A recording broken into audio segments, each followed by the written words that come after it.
welcome to week 5 of the sealed build, looking at our Fate Reforged booster pack, and we see we got rewarded for 3 of the 4 things that we were looking for. Number 1, we're looking for Gurmag Angler, because it goes into both our blue-black deck and our black-white deck. And we hit, which is sick.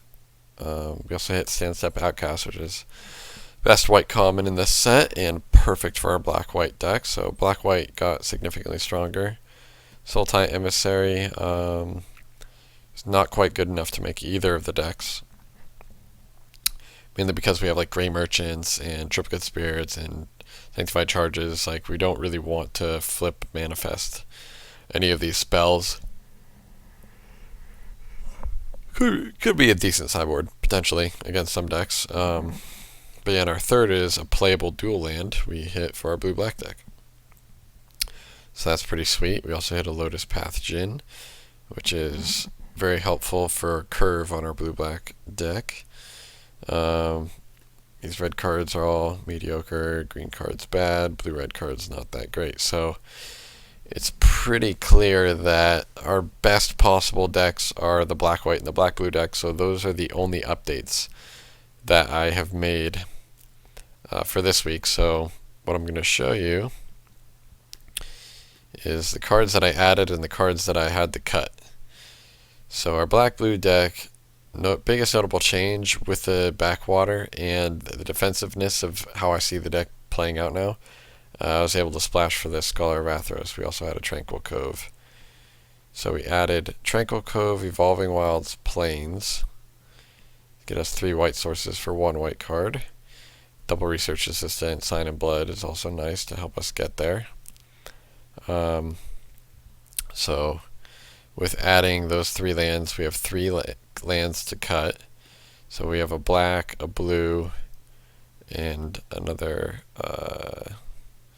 land. So we have 1 here, 1 here, and then we have to cut 1 more land. Other cards to cut. These Bronze Sables, I think they're actually really bad in this style of deck now. While they do enable a turn 3 Tinkerer, to have flying, I don't really need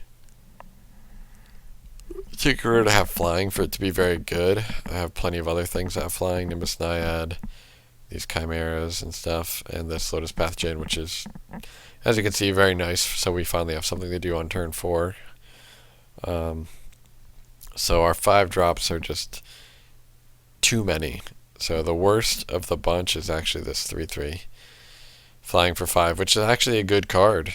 It's just we're too crowded through this slot. So it's the worst of the 5, so we'll take it out. And then Covenant Blood has been underperforming. It's just really bad in the opening hand, and Sorcery Speed removal is just not that great to begin with.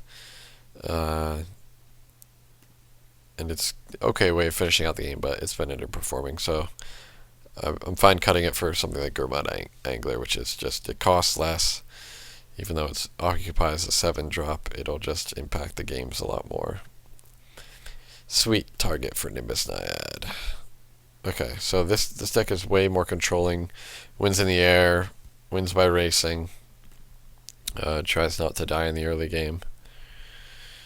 So yeah, we've got a lot of disruption, a lot of, ways to gain life, a lot of ways to draw cards.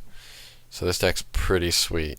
Splashing this might be a little greedy, but I think it's enough powerful to make up for the inconsistency in the mana. So we have 7 cards to cut total. Here's 6, and 1 more land. Again, I like to use Michael Jacobs' way of doing this. Count the sources: 4, 5, 6, 7, 8, 9, 10, 11, 12 blue. Divided by 2 plus 1. So divided by 2 is 6, plus 1 is 7. So we want at least 7 blue sources in the deck. We have 1, 2, 3, 4, 5, 6, 7. And Evolving Wilds counts as a third because it's allowed to search for 3 different things, most likely finding our plains. So for black, 1, 2, 3, 4, 5, 6, 7, 8, 9, 10, 11, 12, 13, 14, 15. So round it up to 16, 8. We need at least 9. 1, 2, 3, 4, 5, 6, 7, 8, 9, 10. So we can shave a black. And we should be good. Okay, so that is now, I guess I gotta rename this. Call it the Esper, which is also pretty nice because we have access to some good sideboard cards in white as well.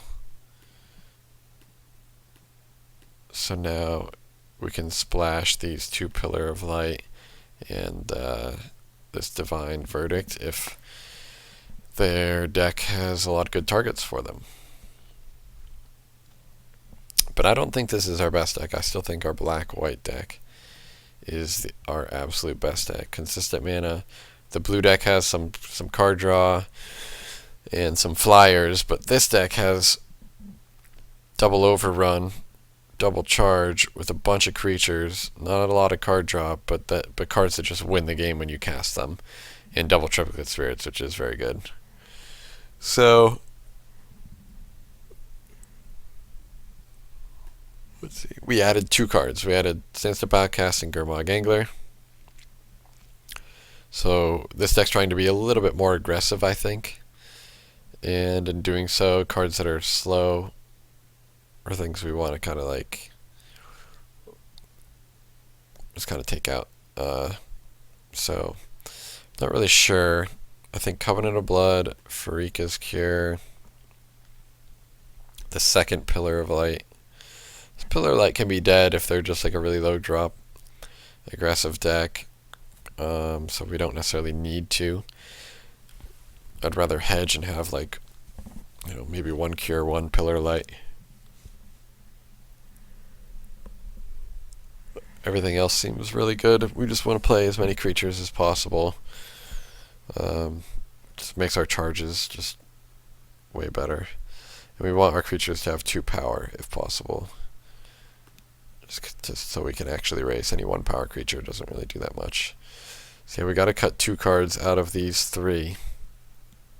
I think it's quite clearly Covenant of Blood. It's too slow. And I think it's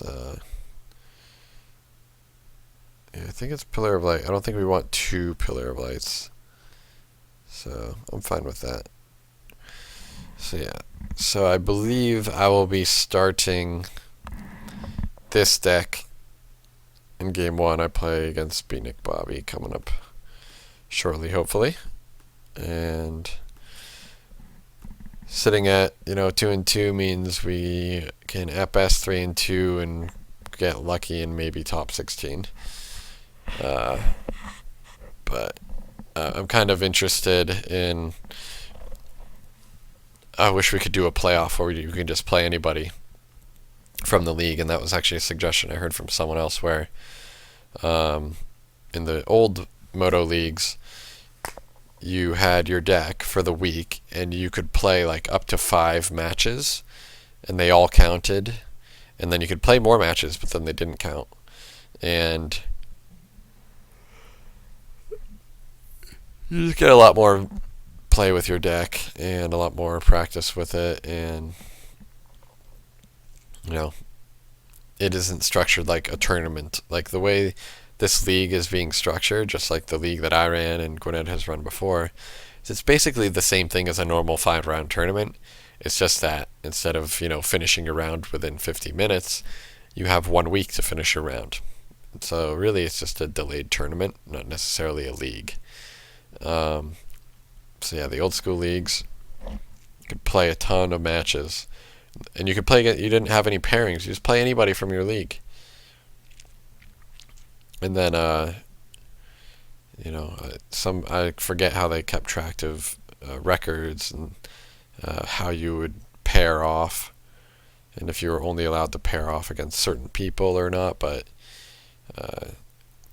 like everybody who went 5-0 in 4-1, maybe you have to pair off against each other if you played up to 5 rounds, or maybe they do it by win percentage. Let's say you had 2 rounds and you went 1-1, so you went 50% win percentage. And you'd play people in the middle bracket if you broke it down in the brackets. So I don't know. There's a lot of different things you could do with it.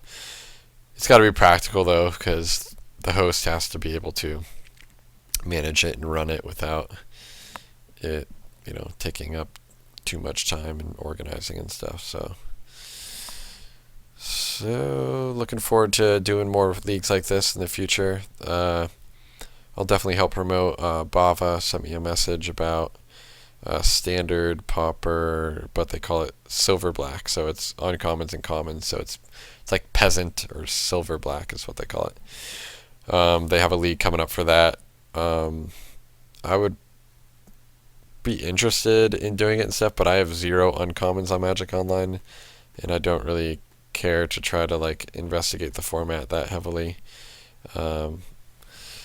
Mainly because I am swamped with work right now, so I can only spend so much time doing stuff. Why doesn't Grey Merchant like to be found? Come back. There he is. Don't want to lose the Grey Merchant. No one wants to lose the second one, especially. Okay, so hopefully we can beat up on the Beatnik Bobby. Having good luck against him lately in the SPDC, so gotta keep the streak alive. Alright, thanks.